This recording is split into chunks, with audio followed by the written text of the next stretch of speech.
Wooden walls that refuse to burn even when there are smoldering piles of infected leaning right up against them. This is going to be tough to watch, especially when she gets to Joel's face. But I guess she's going to focus on his hand for now. Oh, okay, this is going to be even more emotionally gut-wrenching, but it's only appropriate that they leave the tough part for Tommy. Oh, okay.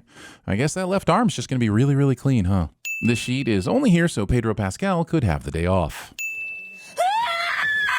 This scream is absolutely harrowing and truly shows how destroyed, anguished, and shocked I am about losing Joel. I mean, how shocked Ellie is about losing Joel. Oh, damn it. Just take a sin off for storytelling that's good at making the characters matter to me. I mean, matter to each other. Using your stupid, clever fungus intro to remind me that Ellie is without her Joel when I've barely recovered from the previous sin removal.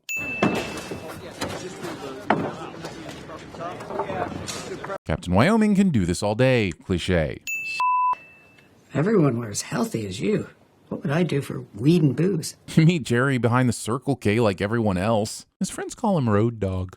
Leaving unsecured firearms where children can find them. I have to start adding sins every time Bella Ramsey's acting breaks my heart because I don't have health insurance and this is expensive.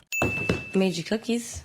Just 'cause? Questioning gift cookies at a time like this. The town is rebuilding. Resources are scarce. Dina probably had to convince the council to vote on those cookies. You cost us time. You let them get away. No, they managed to just walk off during freezing weather with zero issues. Technically, plot armor let them get away. This matching Tupperware set survived the zombie apocalypse when, to date, none has survived my kitchen cabinets. I take it back. Question those cookies. They look like oatmeal raisin. Okay, let's start with names. Manny, Owen, Nora, Abby. People who are this good at remembering names, even under duress, making the rest of us look bad. And then I remembered a story Eugene told me from back when he was a Firefly. Eugene, the great off-screen wonder, posthumously propels the story forward once again. Did he say how small they were? No, but seeing as how no one's ever mentioned them since, I'm guessing small enough for us to handle. But who in this situation would have mentioned them? The Postman? Oh, please tell me this is backdoor prequel to The Postman. And this time around, we'll get a version that includes the town ruled by a sentient artificial intelligence. You hold out information on me again, you got rendering detail for a month. I wouldn't wish that upon my enemies. From the looks of it, I can't imagine this town has nearly enough RAM. Why can't she just keep us safe? The Prophet? Playing the pronoun game when you were just going to tell us her title 2 seconds later. Then can I have a hammer? This is the apocalypse, people. I'm not saying you should give a baby a Glock, but every single person, no matter how old, should already have a weapon.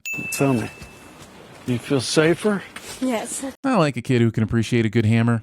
She's adorable, and I'm sure nothing bad will happen to her, right? Understand what we're giving you now. Keep you far, far safer than a hammer. Nails? Distance. This group is already showing a lack of commitment to their carpentry theme. Take cover! Your cool whistle system is pointless if you're just going to scream out commands to the group when you're in actual danger. Heard you're on the council now. Yep. I refuse to believe he's on any council other than some kind of cool guys council that decides whether or not you get to sit at their table during lunch. Which is why I keep saying we need to invest more in turkeys and less in chickens. Sure, turkeys are larger, but chickens lay triple the number of eggs per year. And how am I supposed to prove or disprove anything with just the tail end of this argument? But it's an open meeting. The bylaws say that... Maybe we should stick to what everyone else came here to discuss. Yes, but also please reserve time to amend the bylaws to protect us from Scott.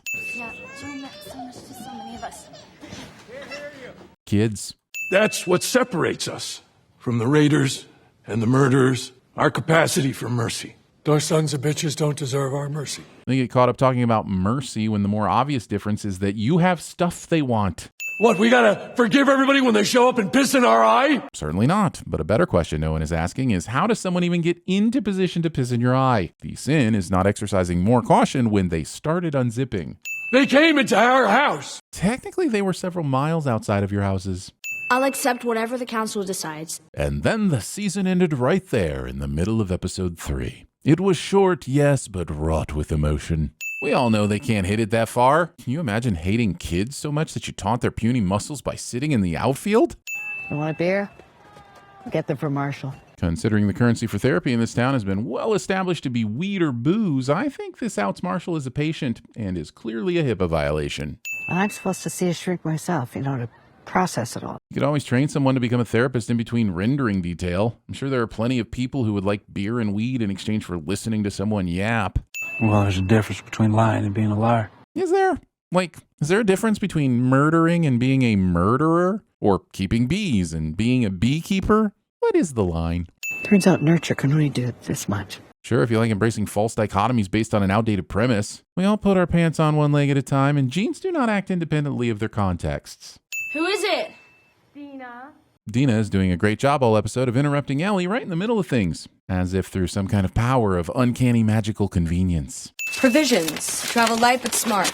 Winter coats for beds, jackets for blankets. Ellie has no idea how lucky she is to have Dora on her team and ready to explore the Pacific Northwest. Don't tell me you told Jesse, please. Captain Wyoming? No.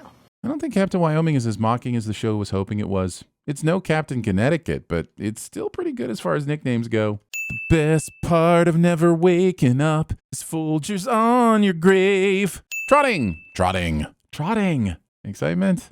Your opinion is wrong because Frank Zappa exists. Frank Zappa is one of those musical acts that people rave about, but no one I've ever met has ever heard any songs by him. So, L-M-N-O-P. Are you seriously going to make me do the entire alphabet? Asking this at the letter P. You're more than halfway through the alphabet at this point, Ellie. You bring up these kinds of concerns at E or just stay home on game night. Well, good night.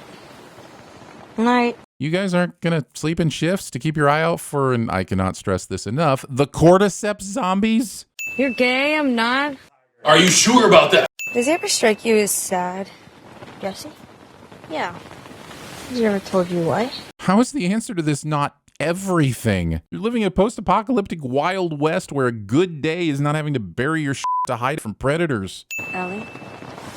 It wasn't that high. Ellie, I refuse to take a hint Williams, everybody. We're close now. Because only someone from Seattle would drive that car. It doesn't even have a moonroof. 9 more miles. When Dina was planning their route, she said, Stay off the highways. So why are they now on the highway? It's quiet. Yeah. Too quiet. Curtis or Viper? Both in all 4 movies. I realize they're making a joke by referencing Curtis and Viper movies, but since I've never seen those movies and can't because they don't exist, I'm left out of the joke, which is a long way of saying this sin is about justice, not revenge. Also, Dina and Ellie are excellent at TVSins cliches. Guess there aren't that many wolves. Premature ecology and conservation.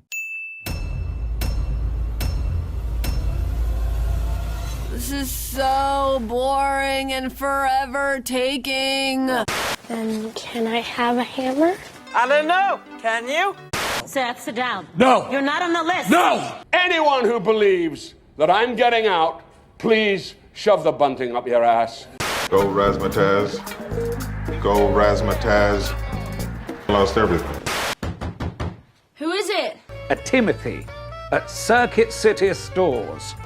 So, what's your plan? I'm gonna steal the Declaration of Independence. Okay, so what am I supposed to do? I'm the man! Okay, but I have a stupid question.